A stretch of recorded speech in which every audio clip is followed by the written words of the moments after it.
My family called me selfish for refusing to give my brother my inheritance. I never thought inheriting a house would destroy my relationship with my family. When my grandfather passed away, I was heartbroken. He wasn't just my grandfather, he was the person who practically raised me. My parents were always busy with work, and my older brother, Jason, spent most of his time getting into trouble. Grandpa was the one who showed up to my school plays, taught me how to ride a bike, and sat through hours of my terrible piano practice without complaining. So when the lawyer called a few weeks after the funeral, I expected some small keepsake. Maybe an old watch, a photo album. Instead, Grandpa left me his entire estate, the house, the savings, everything. I was shocked. The lawyer explained that Grandpa had updated his will 2 years earlier. It was completely legal and properly witnessed. I didn't ask for it, I didn't expect it, but according to the paperwork, it was mine. At first, my family seemed supportive. My parents congratulated me.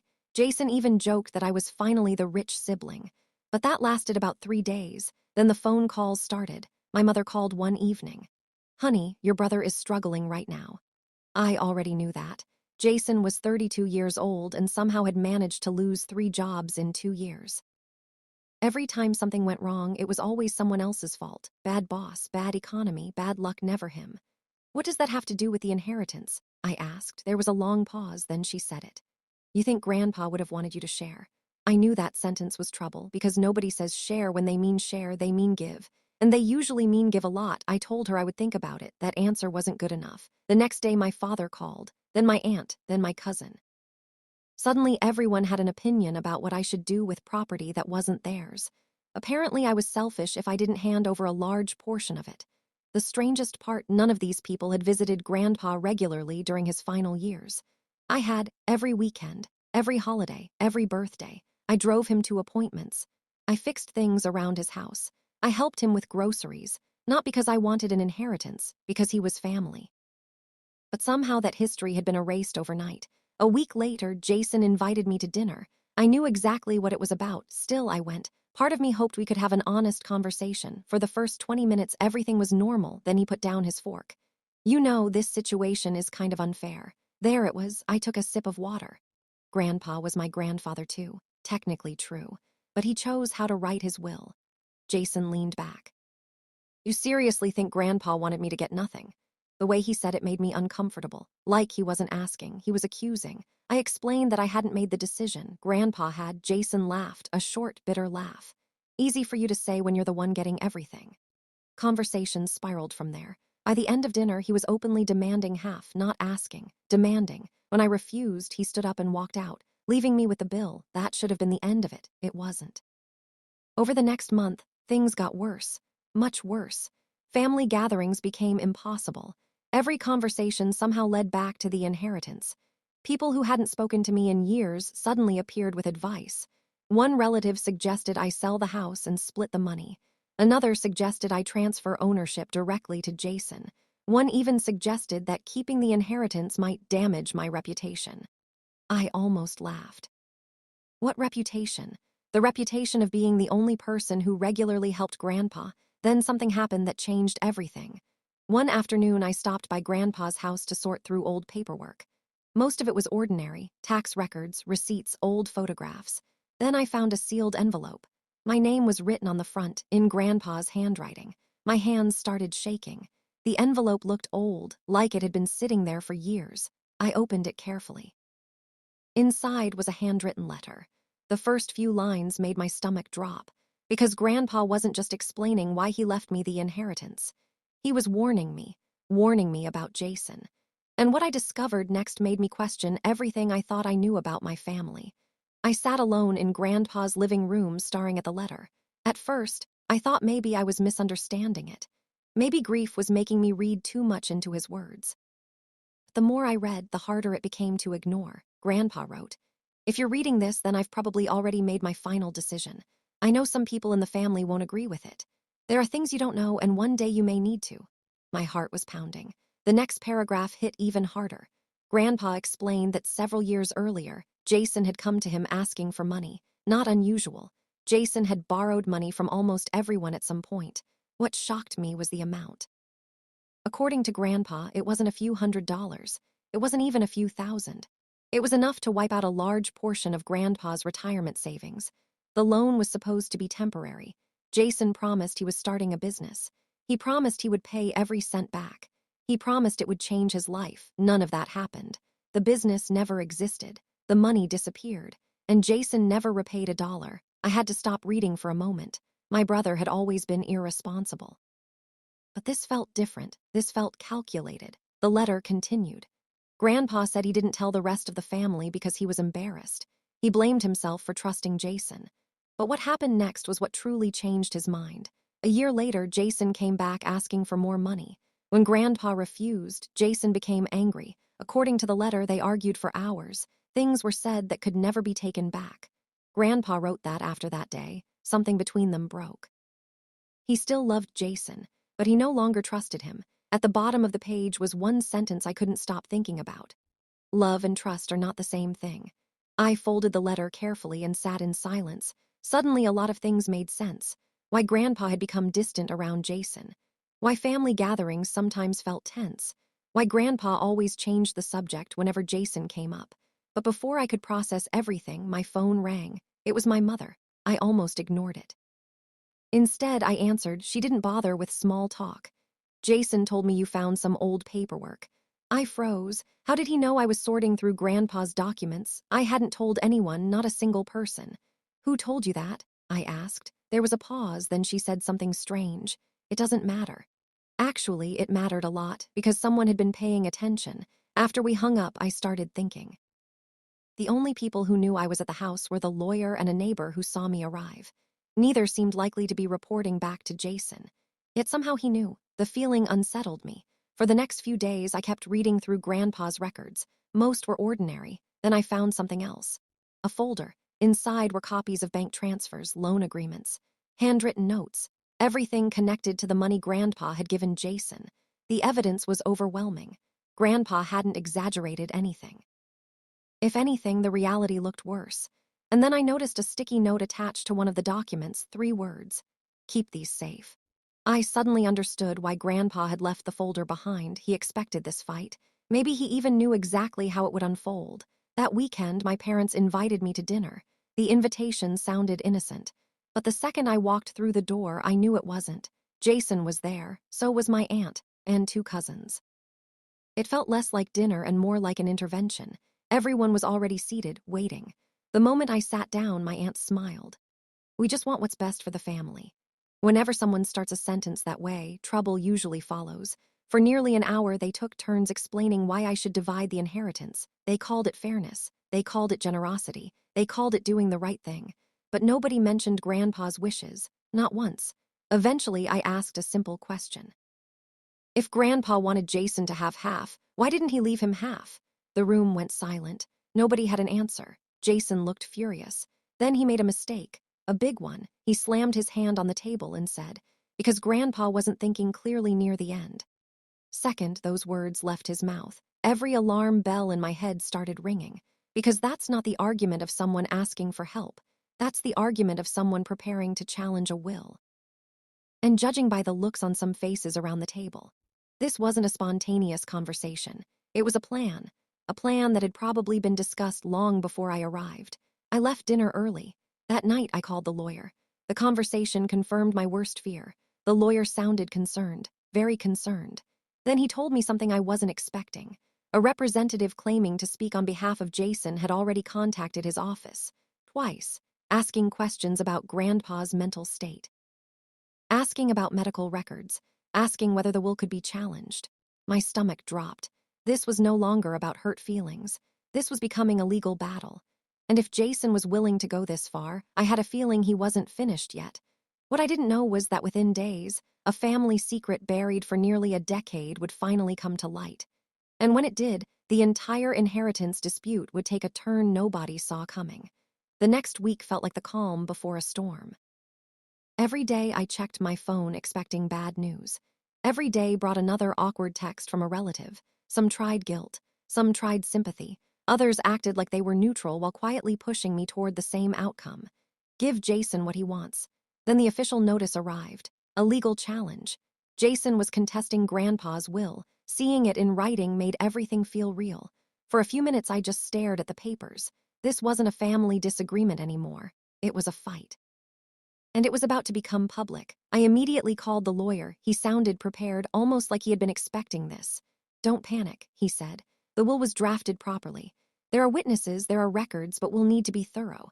I told him about the letter, I told him about the folder, I told him everything. There was a long silence, then he asked a question. "Your grandfather ever mention a storage unit?" I frowned. "No," lawyer sighed. I was hoping he had. "What storage unit?"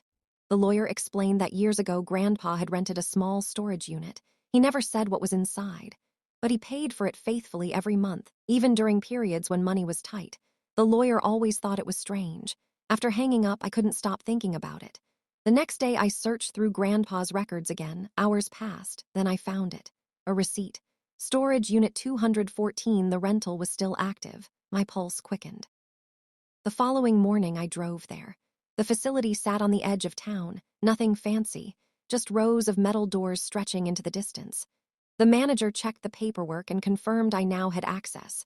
A few minutes later, I was standing in front of Unit 214. I unlocked it, pulled up the door, and froze. The unit wasn't full of furniture. It wasn't full of boxes. It was full of files, dozens of them, neatly organized, labeled by year. At first, I couldn't understand why Grandpa would store paperwork here. Then I opened one of the boxes. My jaw dropped. Inside were copies of emails, loan agreements, bank statements, letters, and records connected to Jason, years of records, years. Grandpa had documented everything, not because he wanted revenge, because he knew nobody would believe him otherwise. As I sorted through the files, a pattern emerged. The loan wasn't the only issue. Jason had borrowed money from multiple relatives. Promised repayment. Never followed through. Some relatives had forgiven the debt. Others had simply given up. What shocked me most wasn't the money. It was the deception, different stories, different excuses, different promises, the same outcome every time. And then I found something that changed everything, a sealed envelope labeled, "Only if necessary." Inside was a signed statement, not from Grandpa, from someone else. Someone I never expected, my aunt. The same aunt who had spent weeks calling me selfish. The same aunt who claimed Jason deserved half. According to the statement, she personally witnessed one of the biggest arguments between Grandpa and Jason, and her description was brutal. She confirmed that Grandpa had repeatedly asked for repayment.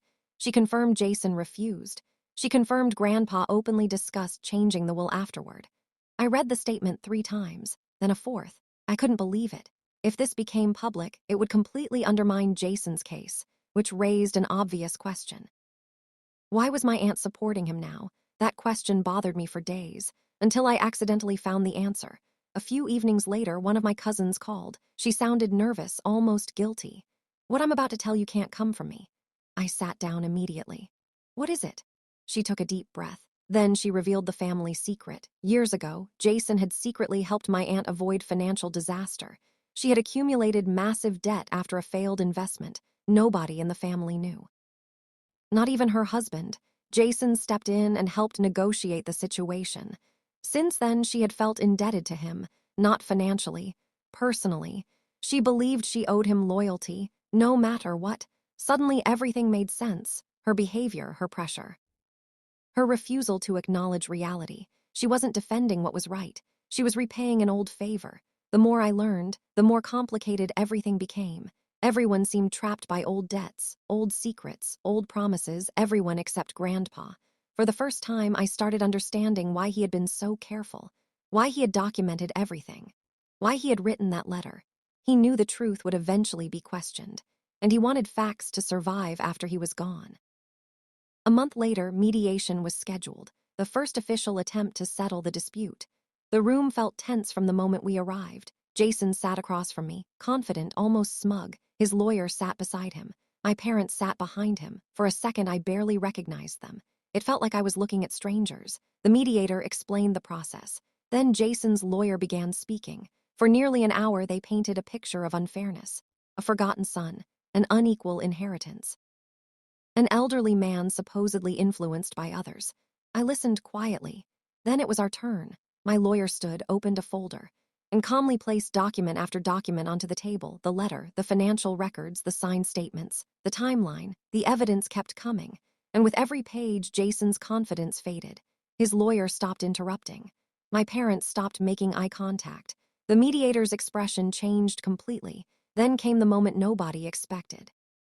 My lawyer produced one final item, a recorded video statement Grandpa had made during the will update process. The room went silent. I didn't even know it existed.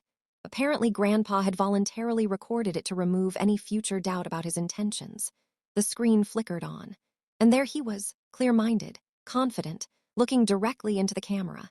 Then Grandpa said words that nobody in that room would ever forget, words that instantly shattered the story Jason had been telling. And the consequences would be felt long after the inheritance battle ended.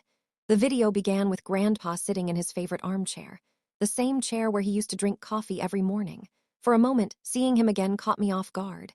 Even Jason looked uncomfortable. Grandpa smiled at the camera, then he spoke. "If you're watching this, there's a good chance people are arguing about my decisions."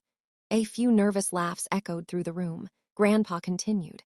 "I want to make something very clear. Nobody pressured me into writing my will. Nobody manipulated me. Nobody made this decision except me." Mediator immediately started taking notes. Jason's lawyer remained silent. Grandpa looked directly into the camera. His voice was calm, steady, certain. I spent a long time thinking about what was fair. Then he paused. The room became completely still. "I am not leaving my estate to the person I love most." That sentence surprised everyone, even me. Grandpa smiled slightly. "I'm leaving it to the person I trust most." Nobody moved, nobody spoke. The distinction hit hard: love and trust, the same words from his letter. Then Grandpa continued. "Love every member of my family, but love doesn't erase choices, and choices have consequences." Jason stared at the floor. The video went on for another 10 minutes. Grandpa carefully explained his reasoning. He talked about responsibility, consistency, character. He never insulted anyone. He never attacked Jason. He simply explained his decision. By the time the video ended, the room felt completely different. The confidence Jason had arrived with was gone. The mediator called for a short break. During that break, something unexpected happened. Jason approached me. For the first time in months, there was no anger in his voice, no accusations, no demands, just exhaustion. "You really found everything, didn't you?" I nodded. For a moment, he looked older than I had ever seen him. Then he laughed quietly. Not because anything was funny, more because he realized the fight was over. "I honestly thought nobody knew." I frowned. "Knew what?" He rubbed his face. And then, for the first time, he told the truth, not part of it, all of it. Years earlier, after losing a job, Jason had fallen into serious financial trouble. At first, it was manageable. Then things snowballed. Bad decisions became bigger decisions. Loans became larger loans. Instead of admitting he needed help, he kept digging himself deeper. Every time someone bailaid him out, he convinced himself the next opportunity would fix everything. It never did. Eventually, he became trapped. And when Grandpa refused to give him more money, resentment took over. The inheritance wasn't really about fairness. It was about desperation. He had convinced himself that Grandpa owed him one final rescue. When that didn't happen, he became angry, then entitled, then determined to fight. Listening to him, I realized something important. Jason wasn't some criminal mastermind. He was a person who had spent years avoiding consequences. And eventually reality caught up with him. A few days later, his legal challenge was officially withdrawn. Just like that, the battle was over. At least legally. Emotionally, things were much more complicated. Some relatives apologized, others didn't. A few simply disappeared. It was easier for them to avoid accountability than admit they had treated me unfairly. The hardest part involved my parents. For months, they had pressured me, questioned me, made me feel guilty. One evening, my mother asked if we could talk. We met at a small cafe. For several minutes, neither of us said much. Then she finally spoke. "I think we were so focused on helping Jason that we stopped being fair to you." It wasn't a perfect apology, but it was honest. And honestly, that was enough. Healing doesn't always start with grand gestures. Sometimes it starts with people admitting they were wrong. Over time, things slowly improved. Not overnight, not magically, but gradually. As for Grandpa's house, I decided to keep it, not because it was valuable, because it meant something. It was filled with memories. Every room reminded me of a lesson he taught me. Every corner reminded me of time we spent together. Months later, while cleaning the attic, I found one final note tucked inside an old toolbox. Just a single piece of paper, 3 short sentences, written in Grandpa's handwriting. I framed it the same day. The note said, "If people are angry with you for respecting yourself, let them be angry. You cannot solve every problem for everyone. never apologize for protecting what you've earned. I still have that note today. And every time I look at it, I remember the lesson this entire mess taught me. Sometimes people will call you selfish when they can't control your decisions. Sometimes standing your ground makes you the villain in someone else's story. But that doesn't mean you're wrong. In the end, the inheritance was never really about money. It was about trust. And trust, once broken, is far more valuable than anything written in a will. So no, I didn't give my brother half of my inheritance. My family called me selfish. Some of them still do. But every night when I lock the front door of Grandpa's house, I remember something important. The one person whose opinion mattered already made his choice. And after everything I learned, I finally understood why.